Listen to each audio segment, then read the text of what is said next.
ሰማዩ በብረትና በሳት ተጋርዶ ዋጋ እየከፈለ ነው። ምድሪቱ በሚሳኤል ፍንዳታ ትናወጣለች። የሰው ልጅ ታሪክ አይቶት በማያውቀው ፍጥነት የዓለማችን የኃይል ሚዛን በ5 ቀናት ውስጥ ተቀይሯል። ቴህራን፣ ቤይሩት፣ ኢየሩሳሌምና ሪያድ በጭስ ታፍኗል። ጦርነቱ አሁን 6ኛ ቀኑ ላይ ሲደርስ ማንም ያላሰበው አስደንጋጭ ክስተት በኳታር ሰማይ ላይ ተከስቷል። የኢራን አብዮታዊ ዘብ 2 የሶቪየት ዘመን ሥራ የሆኑ ሱ-24 ታክቲካዊ ቦምብ ጣይ አውሮፕላኖችን ወደ አሜሪካ ግዙፍ የጦር ሰፈር አልኡዴይድና ወደ ኳታር የኢኮኖሚ ጀርባ አጥንት ወደ ሆነው ራስ ላፋን የተፈጥሮ ጋዝ ማቀነባበሪያ ላከም። እነዚህ አውሮፕላኖች ራዳርን ለመሰወር ከመሬት 80 ጫማ ብቻ ዝቅ ብለው በመብረር ኢላማቸው ላይ ለመድረስ 2 ደቂቃዎች ብቻ ቀርቷቸው ነበር። ሆኖም የኳታር አየር ኃይል በታሪኩ ለመጀመሪያ ጊዜ የአየር ላይ ፍልሚያ ውስጥ በመግባት በኤፍ-15 የጦር አውሮፕላን አማካኝነት የኢራን ቦምብ ጣዮችን መጥቶ በኳታር ባህር ውስጥ እንዲሰምጡ አድርጓቸዋል። ይህ ክስተት ጦርነቱ ምን ያህል ወደ ለየለት አዘቅት ውስጥ መግባቱን ያሳያል። በቴህራን ሰማይ ላይ የእስራኤል የጦር አውሮፕላኖች ለ11ኛ ጊዜ ያላለሰለሰ ድብደባን ፈጽመዋል። የእስራኤል መከላከያ ኃይል አይዲኤፍ በበኩሉ የኢራን ወታደራዊ መሠረተ ልማቶች ላይ ያነጣጠረ መጠነ ሰፊ የአየር ጥቃት ማድረጉን ገልጿል። ይሁን እንጂ የዚህ ጦርነት ሰብአዊ ዋጋ ግን እጅግ ዘግናኝ እየሆነ መጥቷል። የሰማይ ተሟጋቾች እንደሚሉት ከሆነ ጦርነቱ ከጀመረ አንስቶ በኢራን ውስጥ ብቻ ከ1100 በላይ ሰዎች ለልፈት ተዳርገዋል። የቴህራን ነዋሪዎችም ከተማቸውን ጥለው ወደ ገጠር እየሸሹ ሲሆን የቀሩት ደግሞ በቤታቸው ውስጥ ተደብቀው በማንኛውም ሰከንድ የሚወርደውን ቦምብ በፍርሃት እየጠበቁ ይገኛሉ። ሞትና ሰቆቃ የአገሪቱ መታወቂያ ሆኗል። በተቃራኒው ኢራንም ዝም አላለችም። በኢየሩሳሌምና በእስራኤል ማዕከላዊ ከተሞች የኮሎሌት የሚሳኤል ማስጠንቀቂያ ደወል ህዝቡን ከእንቅልፍ ቀስቅሷል።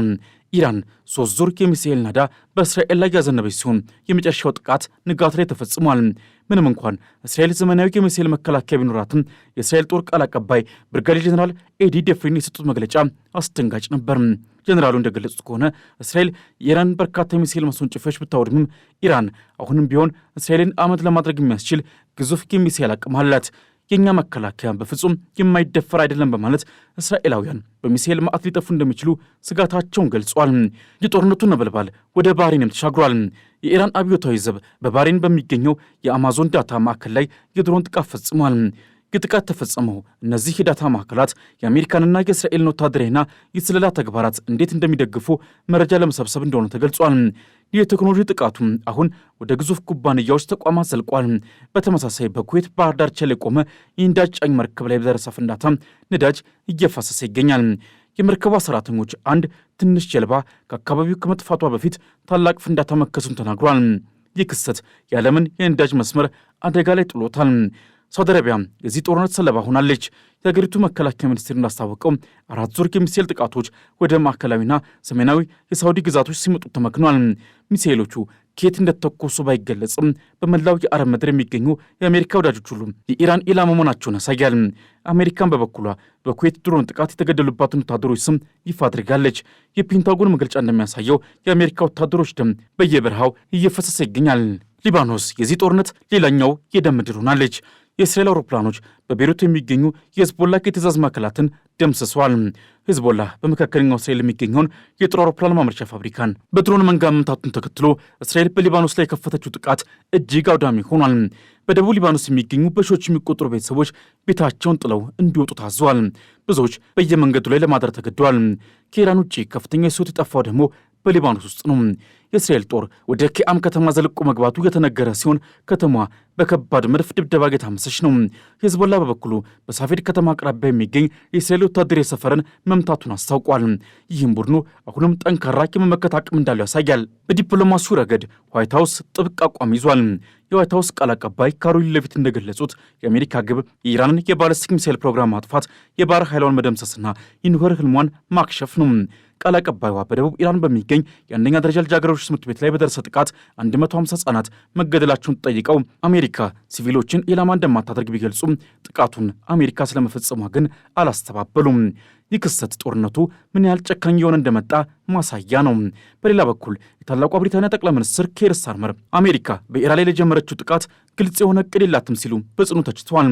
ሆኖም ከዋይት ሀውስ ይህንን ትችት ውድቅ በማድረግ ፕሬዚዳንት ዶናልድ ትራምፕ ውሳኔዎችን የሚወስኑት መሬት ላይ ያለውን ሀቅ መሰረት በማድረግ እንደሆነ ገልጿል። አሜሪካውያን በከፍተኛ ፍርሃት ውስጥ ናቸው። ከጦርነቱ መጀመሪያ ጀምሮ ከ17500 በላይ አሜሪካውያን ከመካከለኛው ምስራቅ ወደ ሀገራቸው ተመልሰዋል።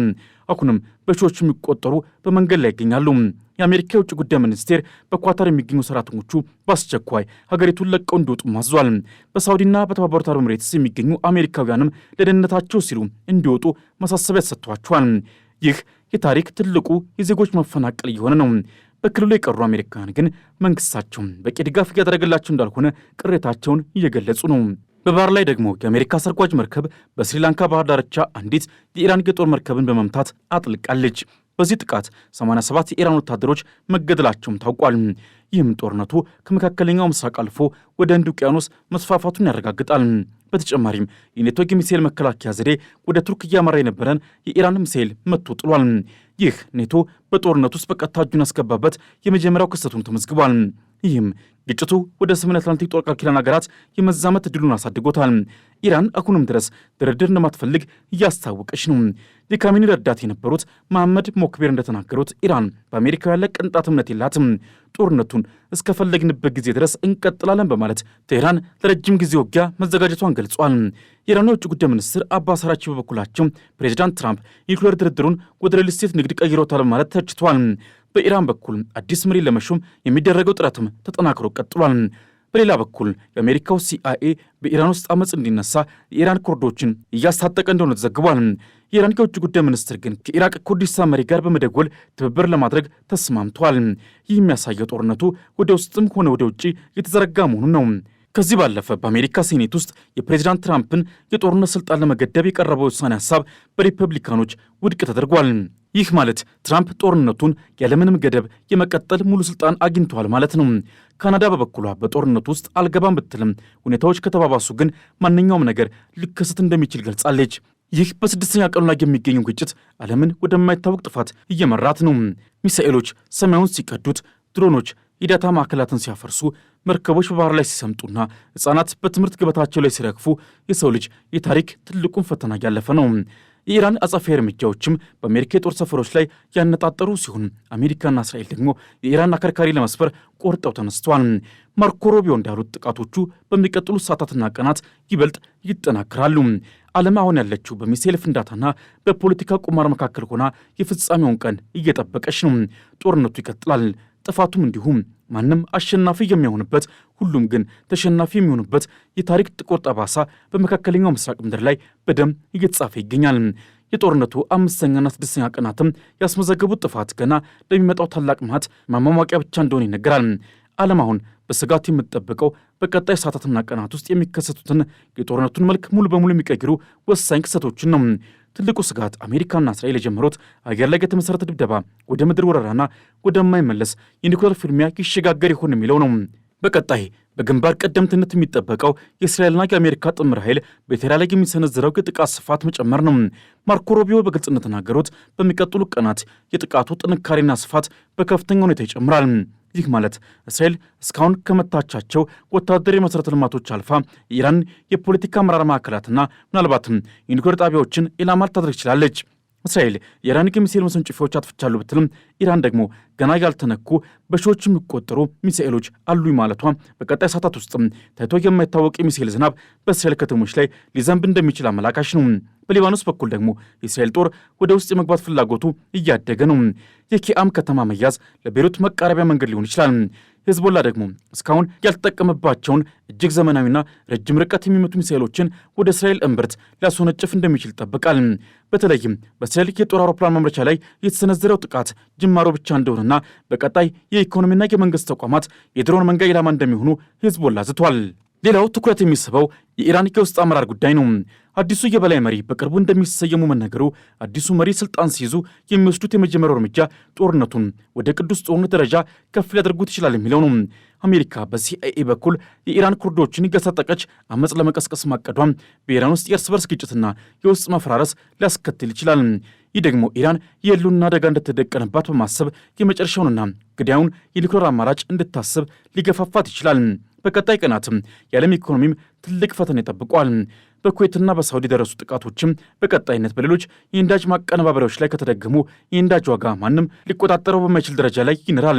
የሆርሙዝ ወሽመጥ ሙሉ በሙሉ ከተዘጋ ደግሞ ዓለም አቀፍ ንግድ ይቆማል። ይህም አሜሪካና አውሮፓን ለከፋ የኢኮኖሚ ድቀት ያጋልጣቸዋል። በተጨማሪም የኔቶ ጣልቃ ገብነት በቀጣይ ምን ሊሆን ይችላል የሚለው ጥያቄ ትልቁ ነው። በቱርክ አቅራቢያ ሚሳኤል መመታቱ ኔቶን ወደ ጦርነቱ የመሳብ ዕድሉ ከፍተኛ ነው። አሜሪካ በመካከለኛው ምስራቅ ያሉ ዜጎቿን በሙሉ እንድትጠራ ማዘዟ ትልቅና የለየለት የመጨረሻው ጦርነት ለመጀመር እየተዘጋጀች መሆኑን ያሳያል። በቀጣይ ቀናት የሚሰማው ዜና ወይ የኢራን አገዛዝ መፈራረስን ወይ ደግሞ መላው መካከለኛው ምስራቅ ወደ አመድነት የተቀየረበትን አስፈሪ ሁኔታ ሊሆን ይችላል። ዓለም አሁን ያለችው በሁለት ግዙፍ ኃይሎች ሞት ሽረት ትንቅንቅ መካከል ሆና የነገውን ንጋት ምን ይዞ እንደሚመጣ በፍርሃት እየጠበቀች ነው። ለዛሬ በዚሁ አበቃን። ቻናላችን ሰብስክራይብ፣ ላይክ እና ሼር ማድረግ ቤተሰብ ይሁኑ። በሚቀጥለው ጊዜ እስክንገናኝ ድረስ ሰናይ ጊዜ ይሁንላችሁ።